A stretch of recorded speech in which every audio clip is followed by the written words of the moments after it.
حسن نثار صاحب، کیا اپنے دم پر اکثریت ملے گی؟ کیونکہ اگر وہ اکثریت ہوگی تو کوئی معاشی منصوبے کامیاب ہو پائیں گے؟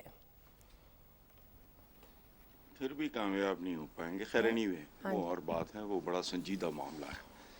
اس کے لیے اکانومی کی بیسک کوئی سمجھ بوجھ اور شدھ بودھ ضروری ہے.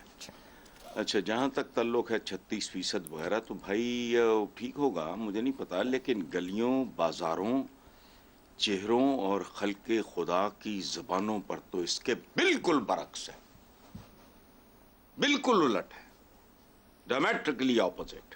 اچھا، اب بلوم برگ پہ بذریعہ ڈالرز کو الہام اترا ہو تو آئی ڈونٹ نو. رہ گیا اپنے دم پہ اکثریت حاصل کرنا. تو پہلے مجھے عائشہ آپ یہ بتائیں کہ دم کہاں ہے؟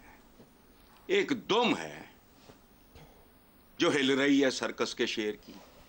اب اس کے نتیجے میں کچھ ہو آ جائے تو وہ تو اس کے لیے I am sure everybody is prepared and expecting.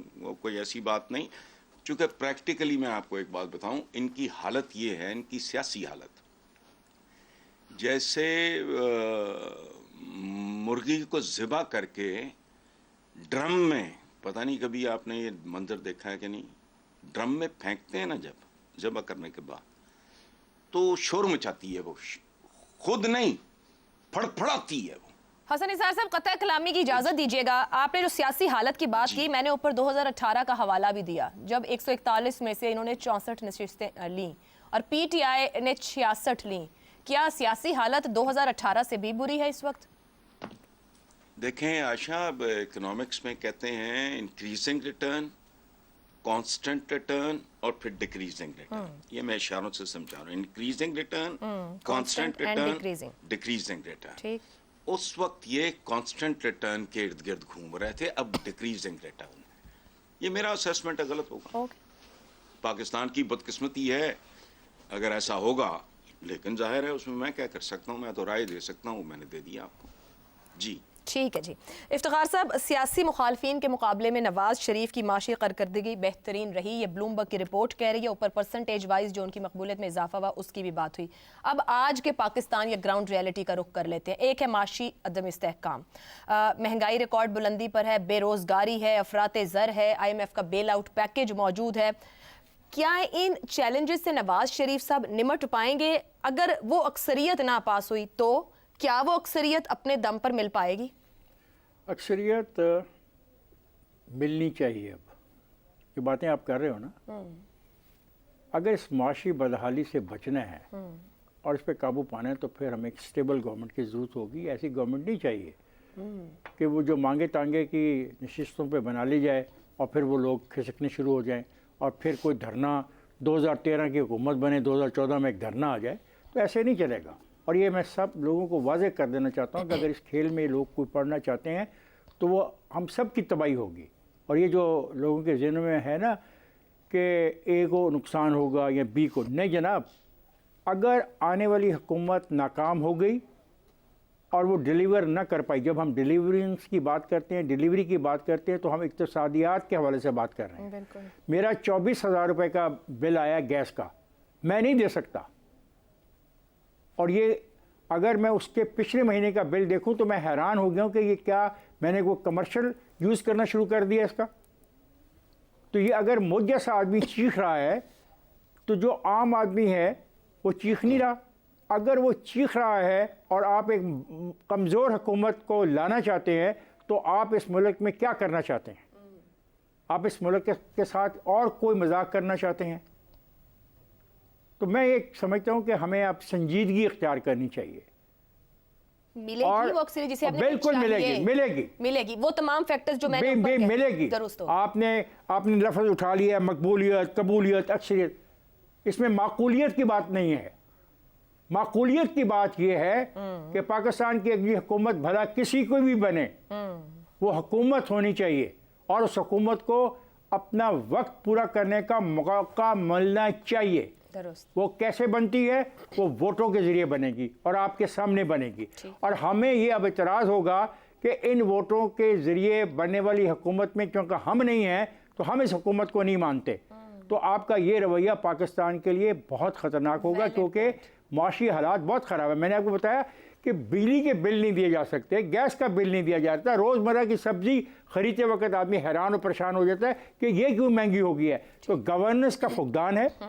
اگر آپ اس خرابی کے اندر اور خرابی پیدا کرنا چاہتے ہیں ڈیبیٹ یہ کر کے یہ ان ایک قسم کے لفظوں کی, تو میں آپ کے لیے دعا کر سکتا ہوں, کیونکہ اس دعا میں بھی شریک ہوں. اگر تباہ ہوا تو میں بھی تباہ ہوں گا, اگر تباہ ہوئے تو وہ لوگ بھی تباہ ہوں گے جو اس قسم کی غیر یقینی صورتحال کو پیدا کرنے کے لیے دن رات کوشاں ہیں. درست ہو گیا. شہزاد صاحب آپ کی جانب آؤں گی. بلاول بھٹو زرداری پنجاب میں جلسے کرتے ہوئے بار بار سیاسی مخالف صرف شہباز شریف, نواز شریف یعنی نون لیگ کو گردان رہے ہیں اور خوب بول رہے ہیں. ان کا کہنا ہے کہ اگر وہ چوتھی مرتبہ وزیر اعظم بن گئے تو آپ کو اندازہ نہیں ہے کیا ہوگا. اور پھر ماضی کے نظیرے لگتے ہوئے چونکہ آج کے جملے وہ کہتے ہیں نواز شریف کو انتقام کا موقع نہیں مل گیا تو جیل سپرنٹینڈنٹ سے جج تک سب سے انتقام لے گا. سیاسی کارکنوں سے ادارے کے لوگوں تک سے انتقام لینا نواز شریف کی عادت ہے. کیا اس بار نواز شریف کو پورا مینڈیٹ نہیں دیا جائے گا یا پورا مینڈیٹ مل جائے گا؟ یو سے سوری, یہ سوال ریپیٹ کیجیے گا کیونکہ آپ کی آواز ایک دم سے بند ہو گئی تھی. کیا آپ نے درمیان کا کامنٹ سنا بلاول والا؟ جی بلاول والا کامنٹ ٹھیک ہے. تو کیا نواز شریف کو پورا مینڈیٹ نہیں ملے گا یا وہ پورا مینڈیٹ حاصل کر پائیں گے یا ان کو اکثریت ملے گی جس کی وہ خواہش کر رہے ہیں بار بار؟ بہت بہتر سوال میرے خیال میں. اور دیکھیے اس سے میں اس کا جواب بلومبرگ اکانومی کی جو سروے ہے اسی سے شروع کرنا چاہتا ہوں. آپ نے ایک حصہ بتایا اس کا جس میں آپ نے کہا کہ پچھلے 6 ماہ میں نواز شریف صاحب کی مقبولیت 36% سے 52% تک چلی گئی, 36% انکریز ہوئی, جبکہ عمران خان 57% پہ ابھی بھی قائم ہے بلومبرگ کے مطابق. بلومبرگ نے ایک اور بڑی انٹرسٹنگ اور بہت ہی گہری ایک آبزرویشن اور سروے کیا ہے, اور وہ یہ ہے جسے کہتا ہے وہ مزری انڈیکس.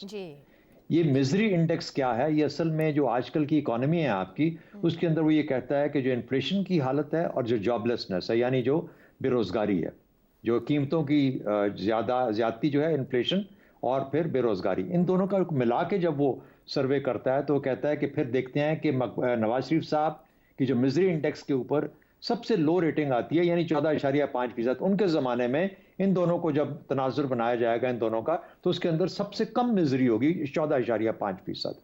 عمران خان کی 16.1% ہوگی یعنی 1.5% اور زیادہ ان سے, اور پیپلز پارٹی کی 17.2% ہوگی. اب مجھے بتائیے کہ جہاں پر افتخار صاحب جو ذکر کر رہے تھے بجلی اور گیس کے بلوں کا اور اس انفلیشن کا جو کہ 44-45% پہ جا پہنچی ہے, اور وہاں پہ جب مزری انڈیکس میں 1.5% کا فرق بھی نہیں آ رہا, تو پھر اس صورت میں ہم کیسے کہہ سکتے ہیں کہ یہ آدمی اس سے بہت بہتر ہوگا؟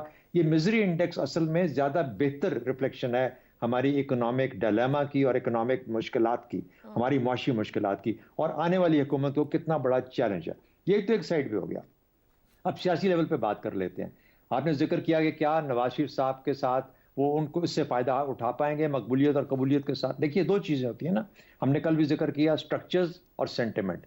سٹرکچرز پیپلز اس کے مسلم لیگ نواز کے کمال کے ہیں, یعنی آپ اندازہ لگائیے اس کو میں ڈیفائن کروں, تنظیم, ارینجمنٹ, بندوبست, تینوں کی تینوں چیزیں اس وقت سب ان کے حق میں ہیں. گلیاں سنجیاں بچ مرزا یار پھر رہا, کوئی شک کی بات نہیں ہے. پرابلم یہ ہے کہ اس کے خلاف کھڑا ہے ایک سینٹیمنٹ, اب وہ جو سینٹیمنٹ ہے اس کے مخالف میں, تو اس وقت اسی لیے 52 اور 57% امپورٹنٹ ہو جاتے ہیں کیونکہ پنجاب کا جو مارکا ہے وہ اس وقت سٹرکچرز اور جذبات کے بیچ میں ہے. زبردست. اب ہمارے دوست یا ہم سب یہ کہہ رہے ہیں کہ کاش کی یہ جذبات اور سٹرکچرز اکٹھے ہو جاتے. ایک سائڈ کی تو سٹرکچر ختم ہو کے رہ گئے, جس طرح بھی ہو گئے ختم ہو گئے, اب ان کے پاس صرف جذبات رہ گئے. اب یہاں پہ جذبات کسی طریقے سے کریٹ کرنے ہیں اس طرف, یہ ہو پائیں گے یا نہیں ہو پائیں گے یہ ڈیسائیڈ کرے گا کہ وہ 64 رہیں گی یا 85 ہو جائیں گی یا 130 ہو جائیں گی, یہ جذبات ڈٹرمن کریں گے. لیکن جس طریقے سے جو معاملات جا رہے ہیں اور جب ہم شکلیں دیکھتے ہیں لوگوں کی, جو جذبات سنتے ہیں, جو باتیں سنتے ہیں, اس کے اندر جذبات کا اس وقت عاری ہونا واضح نظر آتا ہے. اس لیے سٹرکچرز اور جذبات کا مقابلہ ہے, اور یہی سب سے بڑی مشکل ہوگی دونوں سائڈز کے لیے. ان کے پاس سٹرکچر نہیں ہے, ان کے پاس جذبات نہیں ہے جو کہ ان کو اس طرح کی لیڈ دے سکیں جو اس کا سوال جس طرح آپ اشارہ کر رہی ہیں.